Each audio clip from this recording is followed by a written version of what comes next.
വയനാടിനോട് അവഗണനയോ എന്നതായിരുന്നു ചോദ്യം. വയനാടിനോട് അവഗണനയാണ് എന്ന് തന്നെയാണ് എൻ്റെ അഭിപ്രായം. ഇന്നിപ്പോൾ ഈ സംഭവ വികാസങ്ങളിൽ ജനങ്ങളുടെ പ്രതിഷേധത്തിൽ എന്താണ് സർക്കാരിൻ്റെ സമീപനം എന്നുള്ളതാണ്. ഇപ്പോൾ 3 കേസുകൾ രജിസ്റ്റർ ചെയ്തിരിക്കുന്നു. മൃതദേഹം തടഞ്ഞു വെച്ചതിന്, വനം വകുപ്പിൻ്റെ വാഹനം ആക്രമിച്ചതിനൊക്കെ കേസ്. ഈ കേസുകളെല്ലാം തന്നെ ജാമ്യമില്ല വകുപ്പുകൾ പ്രകാരമാണ് എന്നുള്ളതാണ്. അപ്പോൾ എന്താണ് അവിടുത്തെ പശ്ചാത്തലം, എന്തുകൊണ്ട് ഈ ജനരോഷം എന്നുള്ള സാഹചര്യം കൂടി കണക്കെടുത്ത് വേണം സർക്കാർ ഇതിൽ നിലപാടെടുക്കേണ്ടിയിരുന്നത്. ഇപ്പോൾ എന്തുകൊണ്ട് ഇങ്ങനെ ജനരോഷം അണപൊട്ടിയെന്ന് നോക്കുമ്പോൾ നേരത്തെയുള്ള കണക്കുകൾ വെച്ച് പരിശോധിക്കുകയാണെങ്കിൽ ഈ വർഷം വന്യജീവി ആക്രമണത്തിൽ കൊല്ലപ്പെടുന്ന 9ാമത്തെ ആളാണ് ഇന്നിപ്പോൾ കുറുവ ദ്വീപിൽ വെച്ച് മരിച്ച പോൾ. അപ്പോൾ കഴിഞ്ഞ 17 ദിവസത്തിനിടെ വയനാട്ടിൽ കൊല്ലപ്പെടുന്ന 3ാമത്തെ ആളാണ്. അപ്പോൾ ഇത് കുറച്ച് കാലമായിട്ട് അങ്ങനെ ഇല്ലാത്തൊരു സംഭവമാണ്. അങ്ങനെയുള്ള കാര്യങ്ങളിലേക്ക് പോകുന്നു. ജനുവരി 29-ന് തോൽപ്പെട്ടിയിൽ കാപ്പിത്തോട്ടം കാവൽക്കാരനായിരുന്ന ലക്ഷ്മൺ മരിച്ചു. ഫെബ്രുവരി 10-ന് മാനന്തവാടി സ്വദേശി അജീഷ് മരിക്കുന്നു. ഇന്നലെ പോളും മരിക്കുന്നു. അജീഷിനെ ഏത് രൂപത്തിലാണ് കടുവ കൊന്ന് ഭക്ഷിച്ചു എന്നൊക്കെ നമ്മൾ ആ വാർത്ത വായിച്ചതാണ്. ഈ പശ്ചാത്തലത്തിൽ വേണം വയനാട്ടിലെ ഈ ജനരോഷത്തെയും ഈ പ്രതിഷേധത്തെയും ഒക്കെ കാണാൻ. 2023 ജനുവരിയിൽ പുതുശ്ശേരി പള്ളിപ്പുറത്ത് തോമസ് എന്നൊരു കർഷകൻ കടുവയുടെ ആക്രമണത്തിൽ കൊല്ലപ്പെട്ടതിനെ തുടർന്ന് വനമന്ത്രിയുടെ നേതൃത്വത്തിൽ ഒരു യോഗം ചേർന്നിരുന്നു. അന്ന് ഒരു മാസ്റ്റർ പ്ലാൻ തയ്യാറാക്കാൻ തീരുമാനിച്ചു. കഴിഞ്ഞ മാർച്ചിൽ അത് തയ്യാറാക്കി സർക്കാരിന് സമർപ്പിക്കുകയും ചെയ്തു.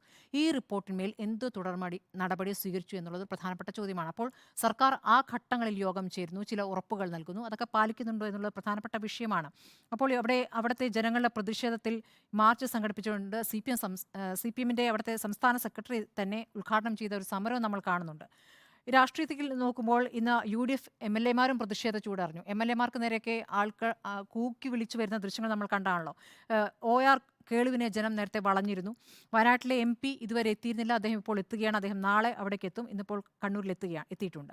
മുഖ്യമന്ത്രി ഉന്നതല യോഗം വിളിച്ചു. അതിലെന്തൊക്കെയാണ് തീരുമാനങ്ങൾ? 250 ക്യാമറ വയ്ക്കാം, കൂടുതൽ വനം പോലീസ് ഉദ്യോഗസ്ഥരെ അയക്കാം എന്നതിനപ്പുറം എന്ത് ശാസ്ത്രീയമായ തീരുമാനങ്ങൾ ഉണ്ടാകുന്നു എന്നൊരു പ്രധാനപ്പെട്ട പ്രശ്നമാണ്.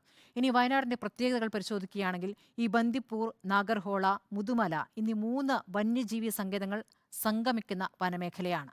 അപ്പോൾ കർണാടക സർക്കാരുമായി മികച്ച ഏകോപനമില്ലാതെ വയനാട്ടിലെ പ്രശ്നങ്ങൾ പരിഹരിക്കാൻ കഴിയില്ല. ഈ ബെലൂർ മക്നിയുടെ കാര്യത്തിൽ ഈ പ്രതിസന്ധി നമ്മളെ വല്ലാതെ അലട്ടുന്നുണ്ട്.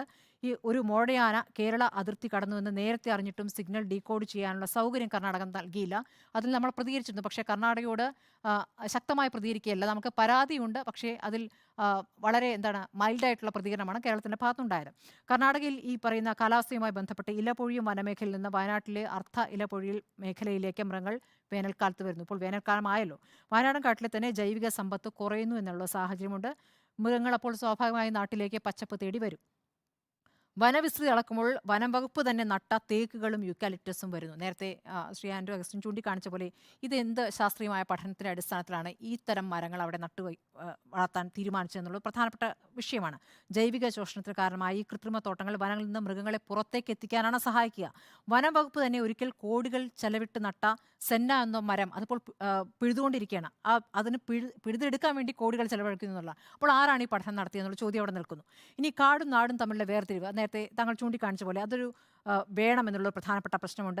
മൃഗങ്ങളുടെ എണ്ണം പെരുകുന്നു എന്നൊരു യാഥാർത്ഥ്യമാണ്. മൃഗങ്ങളുടെ ഇല്ലാതായിക്കൊണ്ട് ഇരിക്കുന്നു എന്ന് പറയുന്ന മൃഗങ്ങളൊക്കെ ഇപ്പോൾ പെരുകിക്കഴിഞ്ഞിരിക്കുന്നു. ആനയുടെ കണക്കെടുത്താലും അതെ, കടുവകളുടെ കണക്കെടുത്താലും അതൊക്കെ പെരുകിക്കൊണ്ടിരിക്കുന്നു എന്നതാണ്.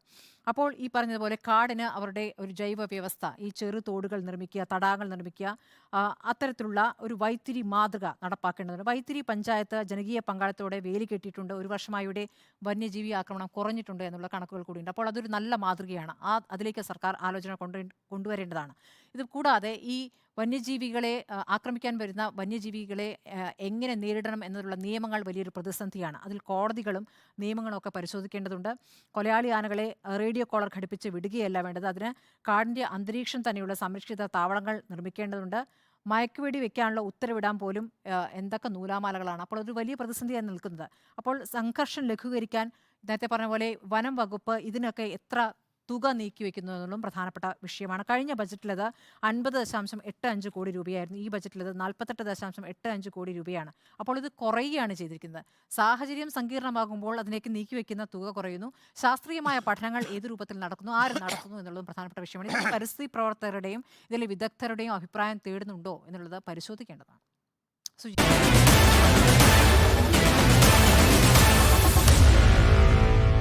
Meet the editors.